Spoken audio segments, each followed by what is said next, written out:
Well, today we're going to talk about red dye number 3 because on January 15, 2025, the FDA issued an order revoking the authorization for its use in food in the US. So all companies in the US have about 2 years to remove that dye from their foods. So, have you eaten red dye number 3 before, Maxwell? I think so. If we're talking red dye number 3, was red dye number 3 the one that they use on Easter eggs I have no back idea. in the day? I have no idea. Or like the little food coloring bottle that you get in the store? It's very possible. Very possible. Yeah. Or it was used, like those little Red Hot candies? The little Red Hots? Yeah. Or in Hawaiian Bunch. Actually, this contains no red number 3. It contains red 40.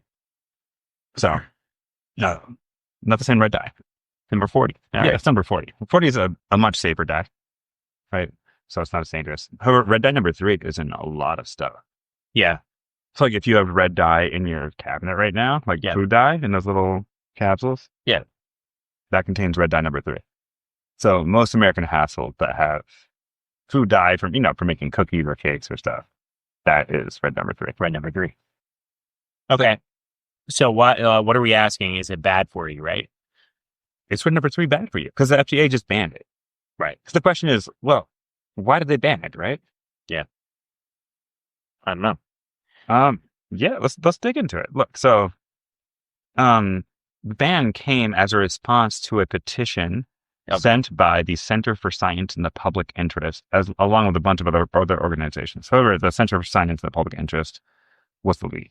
Okay. So the Center for Science and Public Interest led the charge on banning red dye number 3.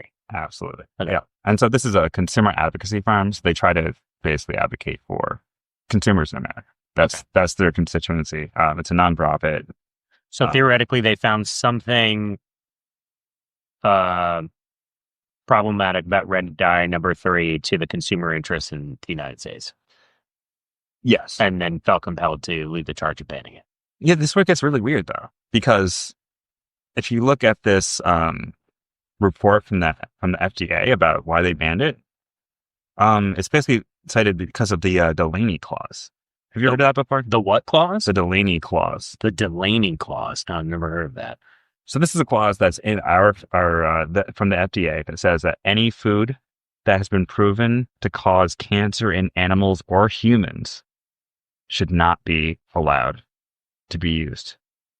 Wow. Any food additive that causes cancer in animals or humans. Okay. That's big deal. Yeah. And the other weird part about this is that you look at this petition, and one of the studies they cite was submitted, and let me look at this real quick. Might take me a second. It was a long time ago. So that's a Delaney. You said Delaney clause. Yes, it's called, and that's any ingredient that causes cancer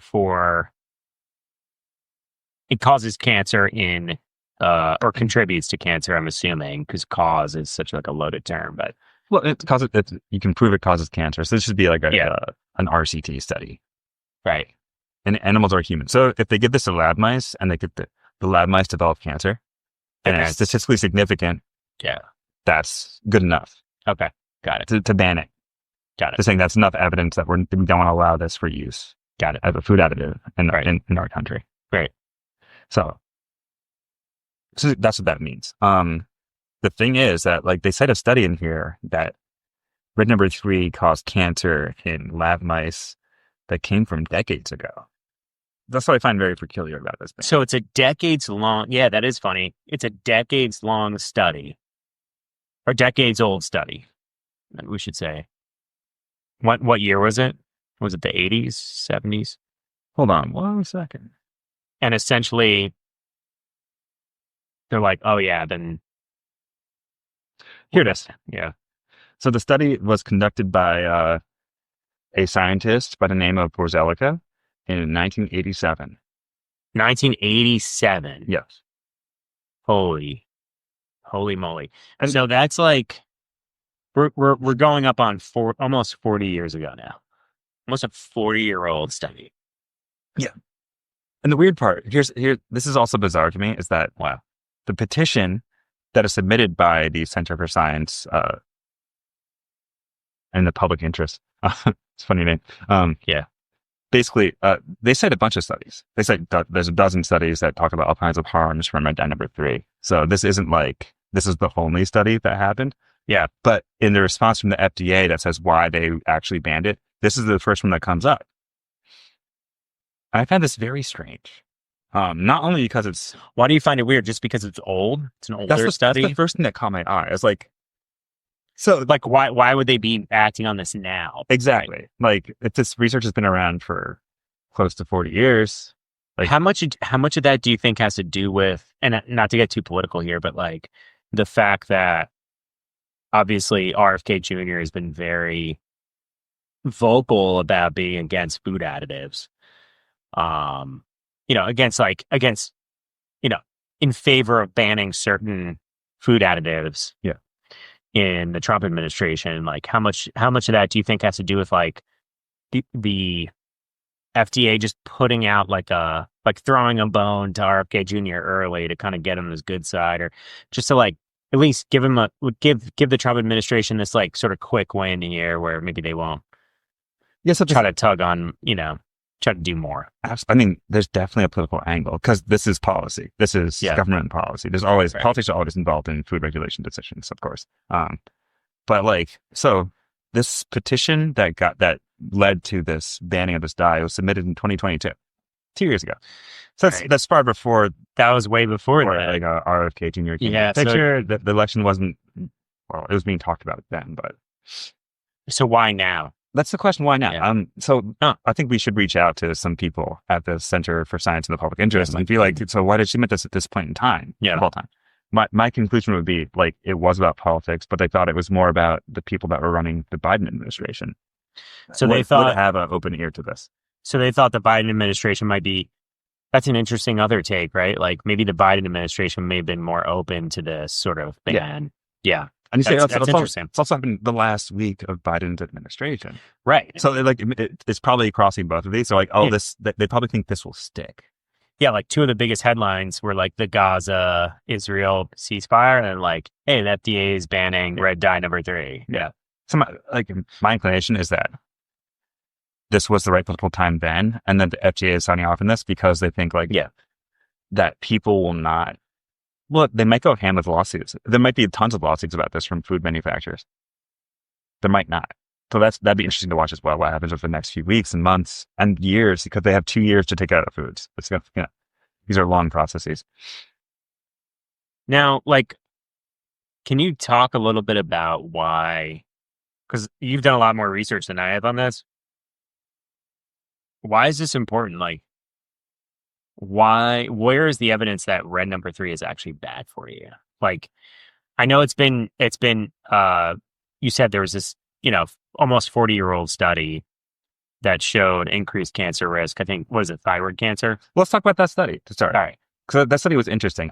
So they did experiments on, I think it's 60 lab mice, 60 men and 60 male, 60 female lab mice. And they found that the male lab mice, when fed an extremely high diet of 4% of their food was red dye number 4, that they developed a certain type of cancer. I think it's lymphatic or something. But like the thing is, why they haven't acted sooner? It's like, okay, so are you eating, is 4% of your diet food dye? I hope not. Even if you use like a massive amount of food dye that come in a little like, what do you call it? Squeeze bottle? Squeeze bottle, yeah. Like you're not. No, it's not. It's still not 4% It's of less your than diet. it's less than 0.5%. It's like. And was that calorie wise or by volume? Like by volume. Okay. I don't know if there's any calories at all in like food dye. Yeah, I was gonna say like that would take so much more food dye. No, that's what I mean. Like that's an immense amount of dye in your food. Right. So and when they first certified food, they found out this study. I think they actually banned red number 3 in certain foods though too, which is very bizarre as well. So they just allowed it in cosmetics and what other form? There's some other forms. So they still allow it in cosmetics, yeah? No, they stopped. They banned it in cosmetics decades ago. Oh. But they allowed it in food. Yeah, which is also like it seems very bizarre. And it's like, so how did It's wild. probably like it's like if you actually believe the Delaney clause that if there's any evidence whatsoever that it causes cancer in animals or humans, it's automatically banned. For some reason, that wasn't true. Yeah. That's very bizarre to me. I don't know. You know, So we know red dye number 3 is not in Hawaiian fruit punch because you No. just educated us. It's on. Yep. It's in. That's red dye. Red this is red number 40. for 40. Now, what's the difference? Different dyes. They're completely different chemicals. Okay, so they're different chemicals. Yeah. And I think you were saying earlier, like red number 40 is. It hasn't shown those harmful effects as red number. Red 40 has been investigated probably just as much, and there's been no substantive evidence. In fact, the same scientists, the Borzelica, did a study around the same time on red number 40, a very similar experiment, and there was nothing. Right. Nothing on it. So That's wild. there's really very little evidence that red number 40 causes any issues. Yeah, I'm even like just looking at this article here. It says as red number 3 is phased out, you may see red dye number 40 used as a replacement. And so all of these, it's the red 40 is a class of azo dyes, which means they're derived from petroleum products. And that really makes a lot of people upset. They're eating a petroleum product in their food, Sure. as you can imagine. Yeah. And I think that's a lot of the rationale behind like why people dislike red number 40. It Right. comes from petroleum. And it replaced another red dye that was derived from coal. And so like when red number 40 came out, it was seen as like, oh my God, it's so clean. It's from oil, not coal. Red number 3 or red 40? Red 40. So when it came out, red 40 was deemed as like the clean version, right? Not of red number 3, but of another red dye Yeah. that was actually proven to be very bad for you. Right. Which I think it was called Amarin was the trade name. Yeah. You can look it up. It's not either one of these, by the way. Red Yeah, number. because there's an herb named amaranth, right? Yes, exactly. So it was nicknamed after the red pigment that's found in amaranth leaves. It's a very tricky name.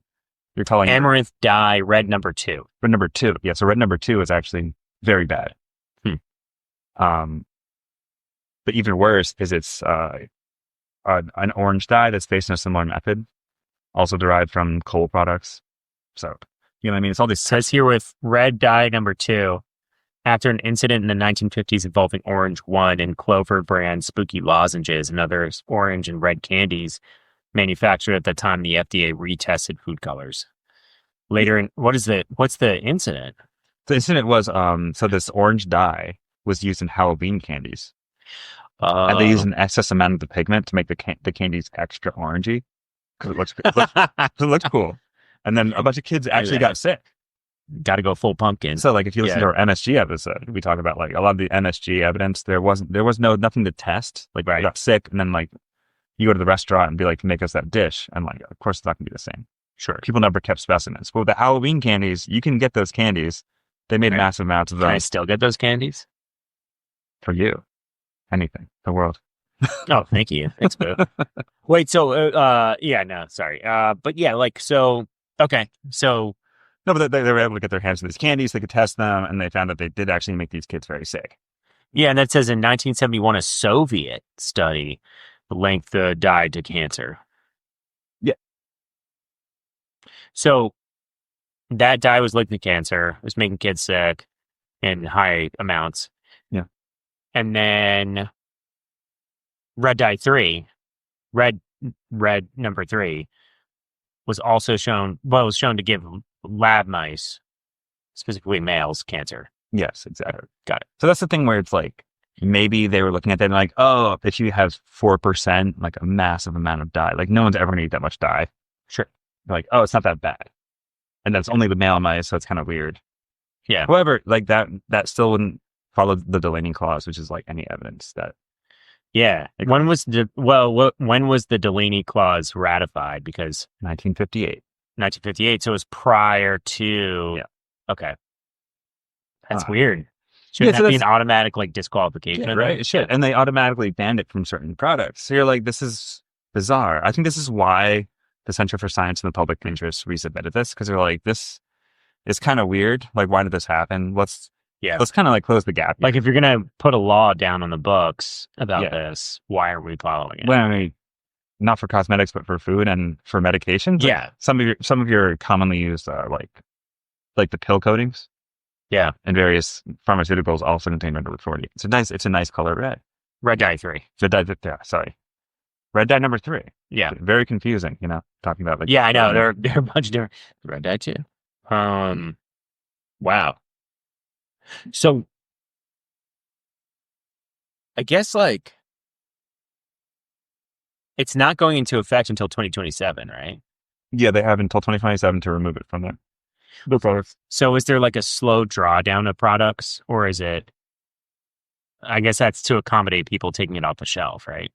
Yeah, and reformulate. It's like what if you have something in production line right now? Yeah, pull it all. It's like no, you're gonna sell it. You're gonna sell it, yeah. And they're gonna say you can sell that. Just like get it out going forward, right? And so pretty sure that's what they have in mind here. Like they're trying to like be the friends of these companies to not. Right. They can't just like lose the entire production line. That might be hundreds of thousands, millions of dollars. No, yeah, it's insane. A ton of money. Yeah. No, I get it. That's very good. Yeah. From a law standpoint, from a policy standpoint, you don't want to put out a bunch of businesses overnight. Yeah. Just because you decided to finally enact the Delaney Clause. Yeah. Like, yeah, it makes sense. That's wild. So have there been any in vivo studies with red dye number 3 where it's like, hey, we actually found this in humans? In humans, I haven't been able to find anything really substantive that proves that. However, I'm just looking, in this petition submitted by the Center for Science and the Public Interest, they have an acronym, CSPI, Center for Science and the Public Interest, CSPI. CSPI. Let's call them CSPI from now on. Google, look up CSPI. Let's make sure that's the right one. Yeah. CSPI. Make sure that's correct. That's correct. All right. CSPI. Yep. Center for Science and the Public Interest. Yeah. Yep. So in the petition, they list, quite a few studies about what other studies that link different issues with the dye, different side effects. They're trying to find the pathway by which it causes cancer. Right. Yeah. It's so interesting, man, because it's like, it shows you like what's in vogue, or like the policies that are at hand are not always in the best interest of our health. Yeah. Like at the same time that it's, yeah, we could argue all day that, yeah, 4% of my diet is never going to be red dye 3. At the same time, it's like, why are we risking it when we have red dye 40 that hasn't been tied to cancer? It's a nice color red and it's cheap, I'm guessing. It's probably a lot cheaper. Yeah. But like how much cheaper is it? I wonder. Right. Like, we're talking it. Like how many cents? Like arsenic's pretty cheap as a preservative. Like, that's but we stopped doing that. That's a little over the top. That's a little over the top. I know. It's not the same, but what I'm saying is, at what point are we sacrificing, I think that speaks to the point of the Delaney Clause in the first place. It's like we shouldn't be including ingredients that are tied to health. They have any evidence. So yeah, common cancer. It's a good food. Let's not risk it. Yeah. It's a really good intent, but like then you say, how do we follow through with this? Yeah. Yeah. So I'm digging through some of these studies. There are some in vitro studies, which mean like they're saying that red number 3 increased the growth of estrogen receptor positive human breast carcinoma cells in vitro. Yeah. But not that of estrogen receptor negative human breast carcinoma cells. So like, this gets really deep into the science about what's wrong with it. But there's a ton of studies that say there is something happening here. What about red dye number 3 and the tie to behavioral health issues like attention deficit hyperactivity disorder? So that's when you get into the real conspiracy though. Okay. So that's the heart of the conspiracy here. Yeah. So perhaps this guy was onto something, but he wasn't just against red number 3. I remember 40. He was against all the dyes, any acid dye, as well as salicylates. What are salicylates? Salicylates are a compound in a lot of foods that are in apples, for example. Huh. So the diet he prescribed was a very strange diet that excluded a lot of foods you would think are extremely healthy. Oh, weird. Like an apple. Oh. Yeah.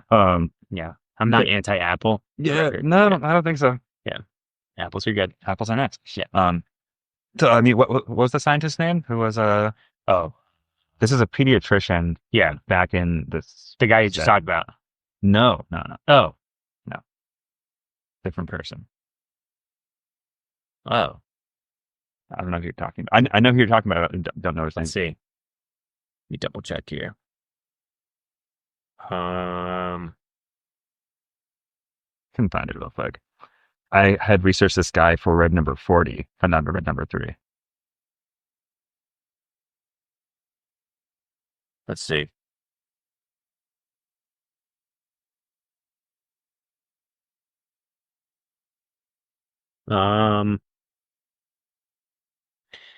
Well, there's a study from 2012, artificial food colors and attention deficit / hyperactivity symptoms. Conclusions to die for. Wow, that's cheeky. Well, people are still. Let's see, that's cheeky. This is the thing. Like, when people dig into these conspiracies, a lot of them keep falling down the same weird theories. Studies, yeah. And so they can cite these other poorly done studies that have been going on for decades. It's like this long loop of like people citing each other. Yeah, I don't know what's the pediatrician who came to that initial. That's a good point. There was a guy who.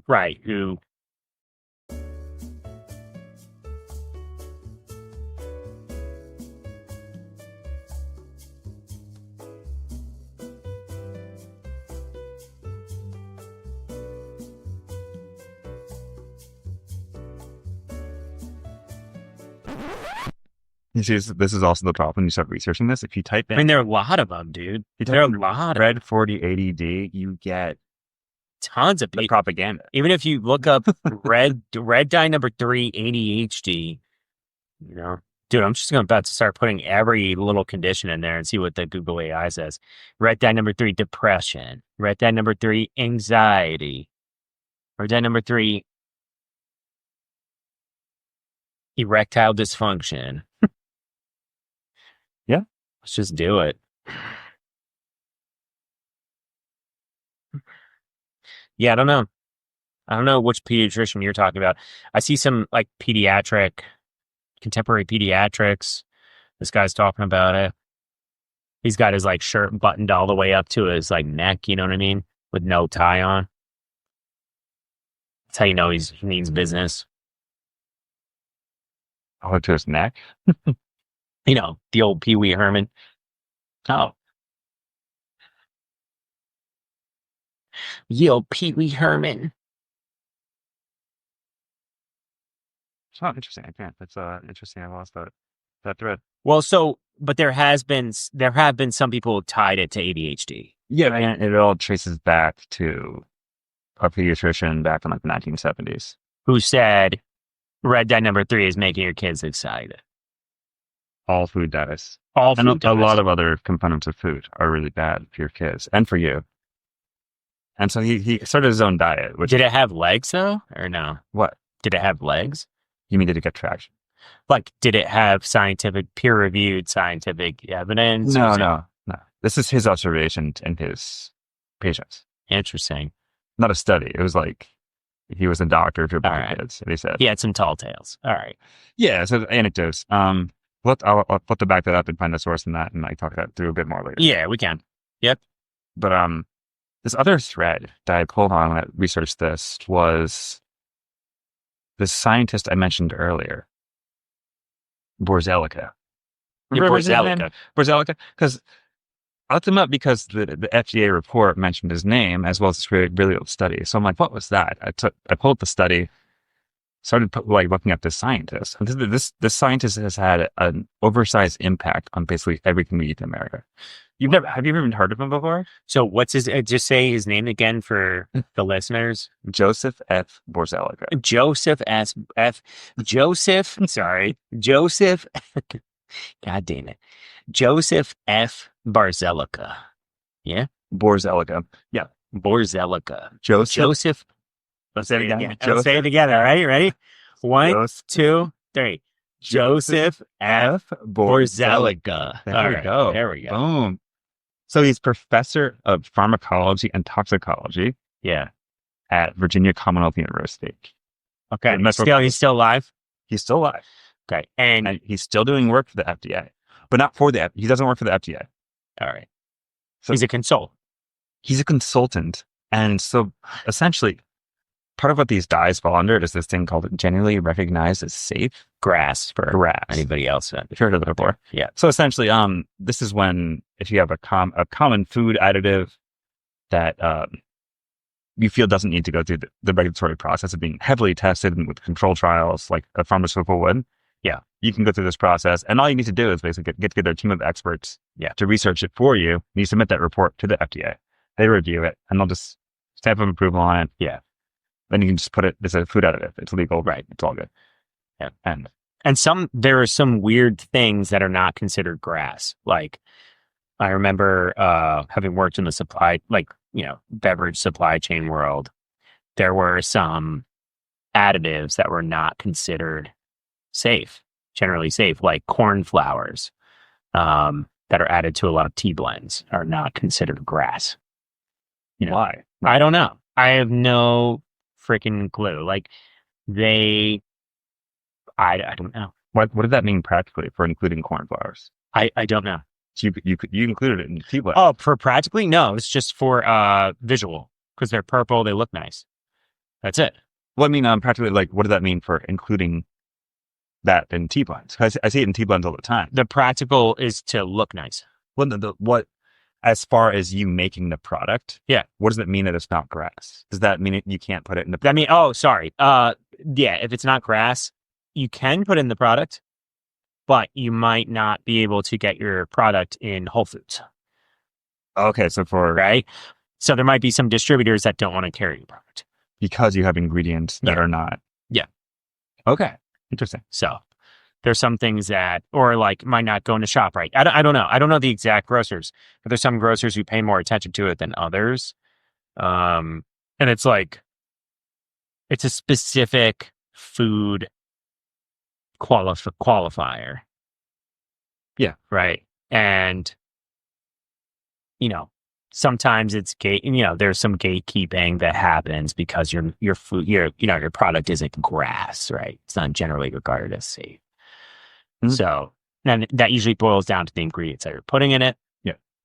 So what were you going to say about grass? Like you were going to say like about red dye number 3 with grass? No, I'm talking about Borzelica and grass. Okay.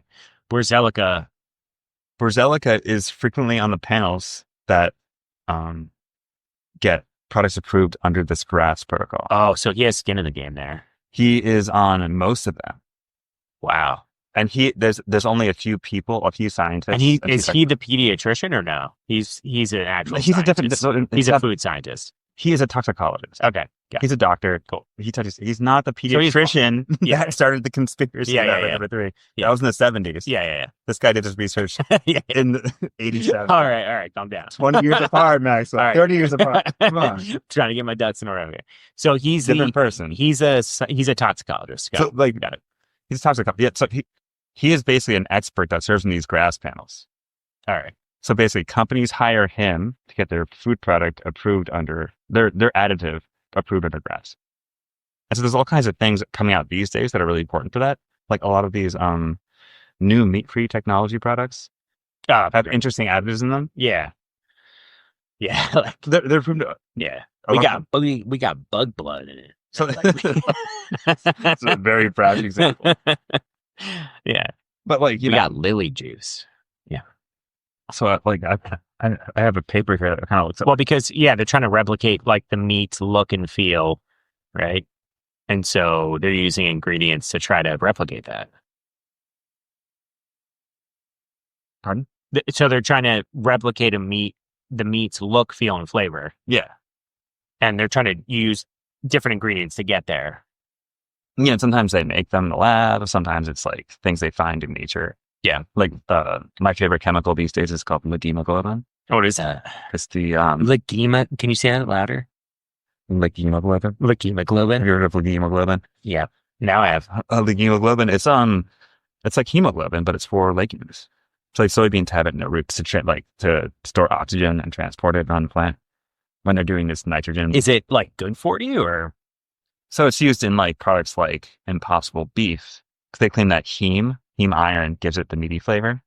but they want to be vegan. They don't use heme from animal blood. They use heme from soybeans.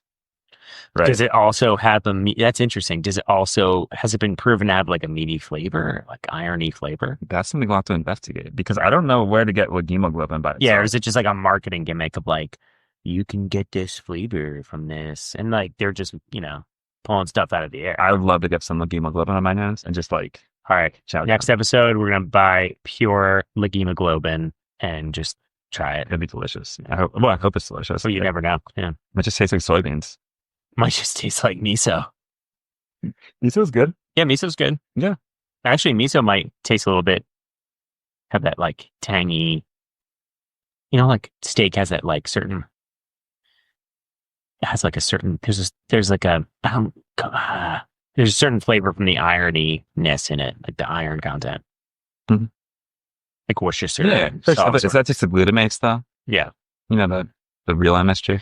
The real deal. The real shit? Probably is just the glutamates. Yeah, but back to Borzalica. It's just very interesting that, he was one of the foundational researchers that probably got bread number 3 restricted back in the day, back 40 years ago. Like cosmetics, right? For cosmetics. Yeah. And his research is being cited again now as it's banned for all food products. Right. And he's also on the board or on the expert panel for all these GRAS panels. Right. Like just getting foods banned, like left and right. Not banned. No, just getting food additives approved under the FDA. Oh, wow. Okay. Not banned, approved. Yeah. And so, there's accusations that he's being paid by industry. These GRAS panels are like really kind of tack, being like, industry is paying the experts can be biased towards industry because where the accountability goes towards the money comes from. Right. Right. Which, it makes sense, but at the same time, should industries not do research on their products? Yeah. That's interesting. Like, yeah, where do we need to, I feel like there does need to be some regulation there, right? Like, I think most people, they want safer food. Absolutely. They want to pay higher taxes and pay more for food. Right. Like, because these panels, they push the cost of researching these foods onto the company. Sure. Right? Yeah. That doesn't always go well. Like, look at what happened with Boeing recently. Like, sure. The FAA was pushing the regulatory requirements and the inspection requirements onto the company. Right. Yeah. And they just didn't do the inspections very well. So it's like, yeah, I see the follow through isn't always as good as the regulation intends. Yeah. So, the critique makes sense. Then you call into question, like, Borzalica seems like he was doing good research. Right. 40 years ago. Right. Is he still doing good research? I would hope so. Yeah. I don't, there's very little information about him. I found, you can research this guy. I found no papers he wrote. The only thing I find that's written. Oh, sorry. No, we find these studies on lab mice. Yeah, I was going to say lab mice. Yeah. All these, he did a bunch of studies on lab mice 40 years ago. Yeah. And since that, most of the articles recently are these graphs panels. Right. Where he's kind of doing the research on these new additives and saying that they're safe for human consumption. Yeah. So. Yeah. Interesting. Weird. It is interesting. It is weird. It's weird he hasn't published much, too, well, as such an accomplished toxicologist who led all this research and is doing food approvals. It's actually, Borzalica seems like a very accomplished researcher as well as a panelist on these GRAS panels. Oh, okay. There's other scientists here which have much less information about them that are frequently used on GRAS panels. Yeah, and they're deciding what food gets through. Yeah, there very well might be certain people here who are not genuine. I don't know though. It's hard to say because there's such little information. How big are the panels? 3. 3 people. You need 3 scientists know what they're talking about. Holy shnikes. Holy shnikes. Yeah. It's pretty wild. The most common one is this guy named Thomas. I think I've researched him a bit. So 3 dudes. You need 3 people. Yeah. And so they're compiling lots of research to verify that whatever substance is going to be approved is approved. So they're doing the research essentially. Yeah. To kind of give you the. Yeah. We think there's very little chance that this could ever be bad for anybody. Now, is And- there is there a lobby that's been trying to keep red dye number 3 alive? Like, is that part of the reason? Like, why has it gone under the radar for so long in food, even though like people have been complaining about it? Like consumers have been like, "Hey, red dyes are not good for you." I remember like when I was little, people were like, "Yeah, you don't want like stuff with red dye in it," you know? I recall hearing all kinds of stuff about red dye. Yeah, Growing up, yeah. yeah. But why did it take this long for, I guess, the FDA to act on it? I mean, that's something that's hard to understand. Yeah. Right? Because you're like, oh, even if you said that, this study, the study from same story, from Brazilica, happened 40 years ago, and it did prove a causal connection between these substances, even though it was a crazy amount. That still should have been like, for sensitive population, you might see something. Right. What was causing so long? Was it industry really love this chemical? Yeah. Maybe the industry, it was like you said before, it was so cheap. It was so convenient to just use it. I wonder if they even had like crazy amount of stock of it already, that they had to go through. Kind of like your point about the 2027 deadline of like, you're going to stop a company from selling their product mid-production. Like you're going to disrupt so many supply chains by doing that. Yeah, I hear what you're saying. I think, there's a lot to unpack there that we just don't know about red dye number 3. Why did it take almost 4 years? That's wild. When there is a ruling, like when there is a standard to go by, which is the Delaney clause. Yeah. That was passed in the 50s. That was passed in the 50s. It's a long time ago. Super long time ago. Yeah. So, red dye number 3, bad for you? I mean, I wouldn't be inclined to eat it. However, I'm also not like afraid. Yeah. But like after reading all this science, do I want to use that dye that's in my pantry? Like, why? Yeah. I'm probably. But for what? Yeah. Like, why do you even like? It's pretty. Is it used in red velvet cake? Oh, absolutely. Yeah. I bet you it's in. Well, probably depends on the cake. Yeah. Yeah. But like, why don't you just use like? I mean, there's so many dyes. Beet juice or whatever. The beet juice is the supernatural one. Yeah. Beet juice concentrate or whatever. Yeah. Yeah. Yeah. It's like what you use it, knowing that it does cause some issues in large amount. I wouldn't go to the doctor and be like, oh my God, I have cancer. Yeah. No, I think it would probably even be fine. Yeah. If nothing had happened.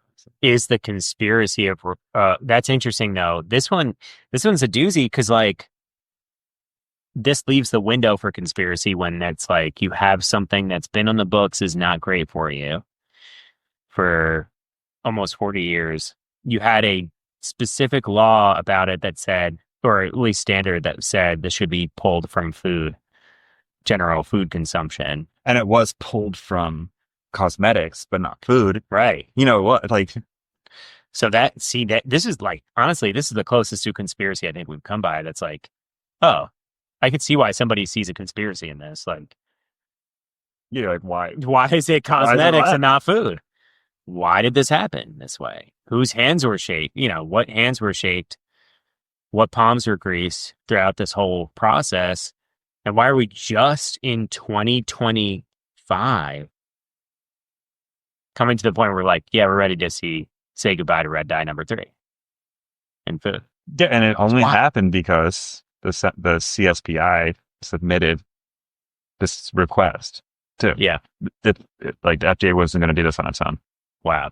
So like it doesn't, like these public advocacy groups are really important for food safety. They had to push the point of, hey, let's get this out of food. Yeah. It's like, wow, it's very peculiar. You're like, oh, like things don't add up. Why do you go like? Anything we miss about red dye number 3? I don't think so. All right. Red dye number 3. Don't eat it.